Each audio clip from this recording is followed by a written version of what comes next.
بسم الله الرحمن الرحیم. الحمد لله و الصلاة والسلام علی رسول الله صلی الله علیه و سلم و علی آله و صحبه اجمعین. در 15مین مشکل ما به شما رسیدیم که از مشکلات داخلی 15مین مشکلی است که بعضی اوقات مجاهدین و لشکریان اسلام اینا بعضی اوقات اجتهادات میکنن که این اجتهادات از اونا چی می باشه؟ یا اجتهاداتشان خطا می باشه و یا هم به اساس بعضی تقاضاهای دیگه می باشه که از امر امیر جهاد چی میکنن؟ سرکشی میکنن و این یک چی هسته؟ یک خطا هست و یا یک اشتباه هست. اینا در این راستا این امیر و یا رهبر مسلمان ها در مقابل از این اشتباهات از اونا چی باید بکنه و توصیه ها برای از این مردم چی هست، کسایی که از مجاهدین در اجتهاداتشان خطا میشن.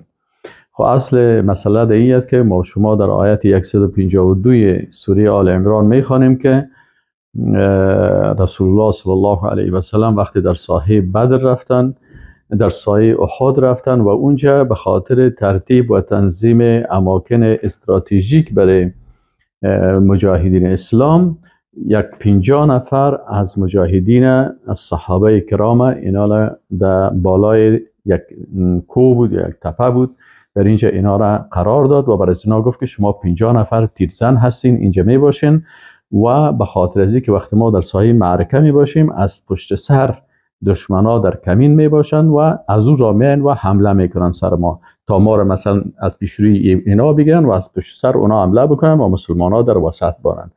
بنابراین رسول الله صلی الله علیه و سلم بر از اینا توصیه کرد که شما در امام بخاری رحمه الله روایت میکنن، میگه عن البراء ابن عازب، براء ابن عازب رضی الله عنه میگه که قال جعل النبي صلی الله علیه و سلم على رجالة یوم احد و كانوا 50 رجلا.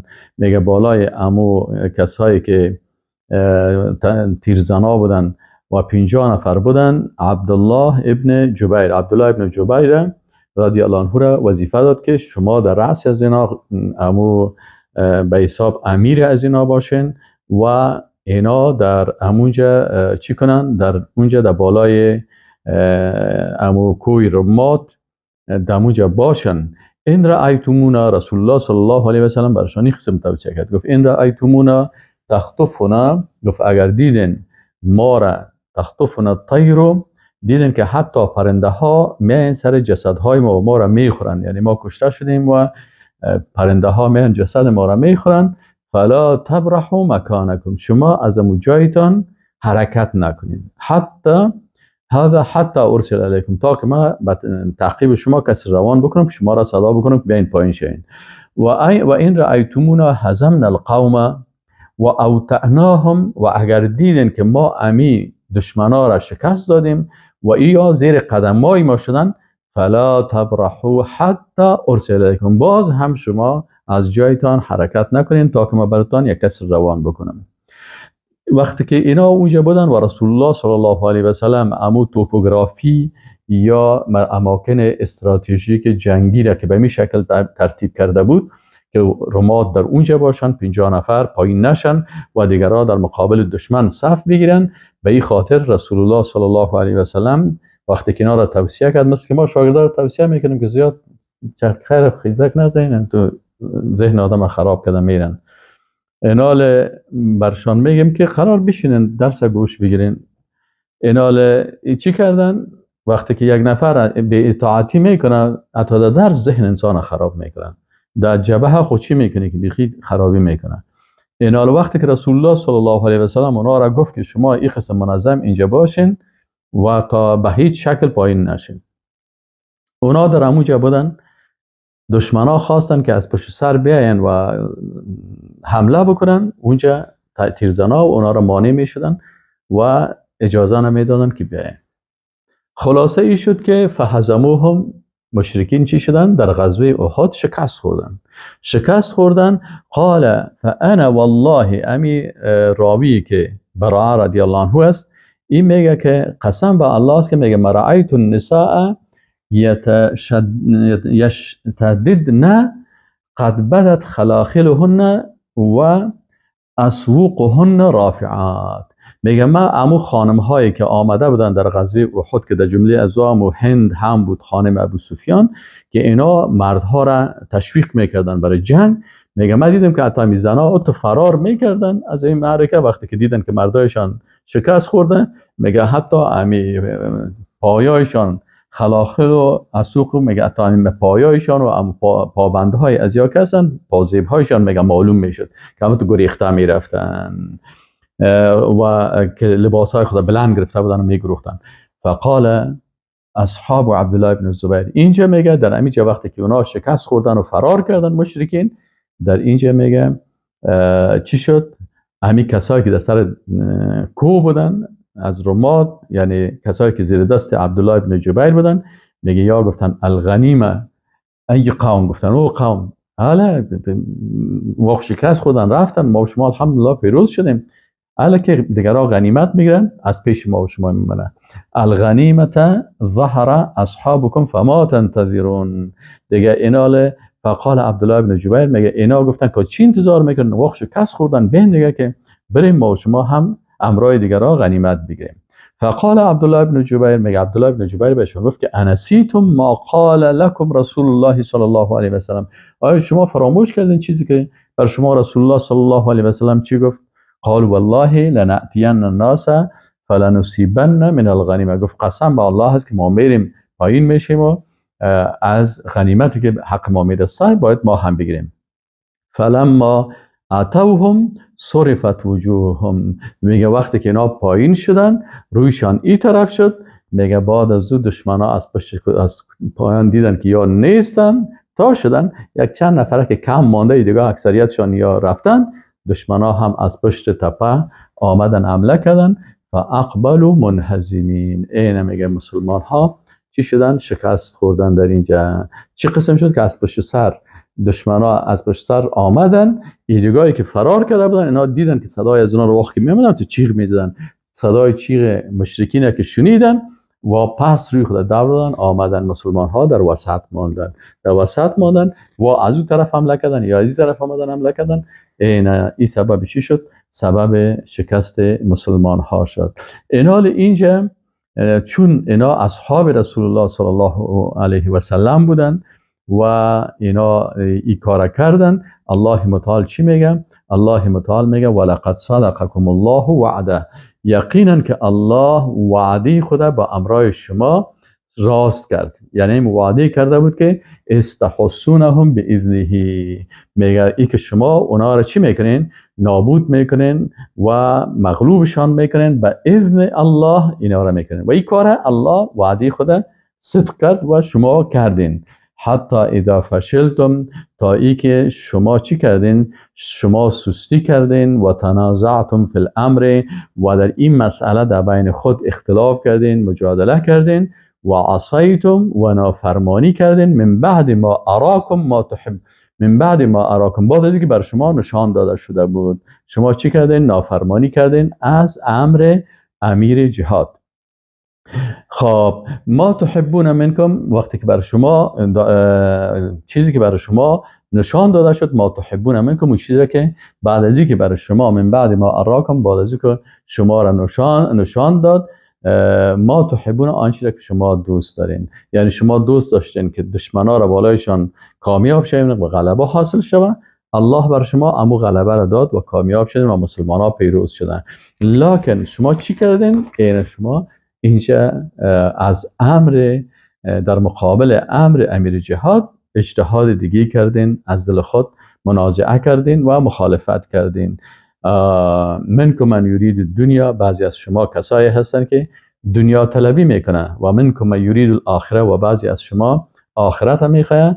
ثم صرفکم عنهم، باز شما را از اونا رویتان گشتان و شما را مشغول ساخت. لیبتلیکم، تا که شما را امتحان بکنه. اینا پس الله متعال اینا را دمت یک امتحان انداخت، به خاطر اینال چون ما و شما عقیده بسیار خوب داریم به اصحاب رسول الله صلی الله علیه و سلم، وقتی که عقیده خوب به رسول الله صلی الله علیه و سلم و اصحاب رسول الله صلی الله علیه و سلم داریم، ما چی میگیم؟ ما میگیم که اونا اجتهاد کردن و در اجتهاد خود خطا کردن. یک، اونا اجتهاد کردن و در اجتهاد خود انسان وقتی اونا فکر کردن، یعنی قصدشان نبود که مسلمانان شکست بخورن، اصلا مشکلشان این بود که اینا وقتی چی میشد، وقتی دیدن که مسلمانان کامیاب شدن فکر کردن که موضوع همه قدر بود، خلاص مسلمانان کامیاب شدن. به هر صورت اینا اجتهاد کردن و در اجتهاد خود خطا کردن. ما همه میگیم با ادبی که با صحابه داریم. و نقطه دوم اینجاست که در آخر از این آیت وقتی که الله متعال برشان میگه که شما سست شدین و منازعه کردین و نافرمانی کردین، باز آخرش میگه ولقد عفا عنکم، یقینا که الله شما را عفو کرد. حالی که الله متعال اونا را عفو کردن و در آیت صریح قرآن است، ما باید امی آیت دمی قسمتش ایمان داشته باشیم. چرا الله متعال گفت که ولقد عفا عنکم، یعنی الله شما را عفو کرده. وقتی که الله اونا را عفو کردن، پس ما میگیم رضی الله عنهم، الله از اونا راضی باشه، چون الله در خطایشان اونا را چی کرد؟ عفوش کرد. و این عفو صریح قرآن هست. والله ذو فضل علی المؤمنین، و الله صاحب فضیلت است بر مؤمنان. خب اینال پس از این ما شما چی درس میگیریم؟ از این درس میگیریم که انسان‌های مؤمن، کسایی که در صف جهاد میباشن، مجاهدین واقعی وقتی که هستن، اینا باید وقتی که الله متعال میگه و اطیعوا الله و اطیعوا الرسول و اولی الامر منکم، شما اطاعت از الله بکنین و اطاعت از رسول بکنین و اطاعت از اولی امرتان بکنین. وقتی که امیر جهاد تعیین میشه، اطاعت ازی واجب است. البته او تو واجب نیست که در منکرات واجب باشه، بلکه اطاعت امیر در امور معروف واجب است که وقتی انسان راه درست و مثبت و نشان میده که اینی کارا بکنین، از اینجا حرکت نکنین، اطاعت اینجا واجب است. باید انسان امو کار که امیر میگه مطابق امر از او که با شریعت برابر است اطاعت بکنه. اما اگر امیر میگه که خودت آتش بر تو، یا امیر میگه نماز نخوان، یا امیر اگر کدام تا پیدا شود، بازدهی صورت در منکرات، باز اطاعت از امیر نیست. متوجه هستین؟ لا طاعت للمخلوق فی معصیت الخالق، یعنی لا طاعت للمخلوق فی معصیت الخالق چی معنی؟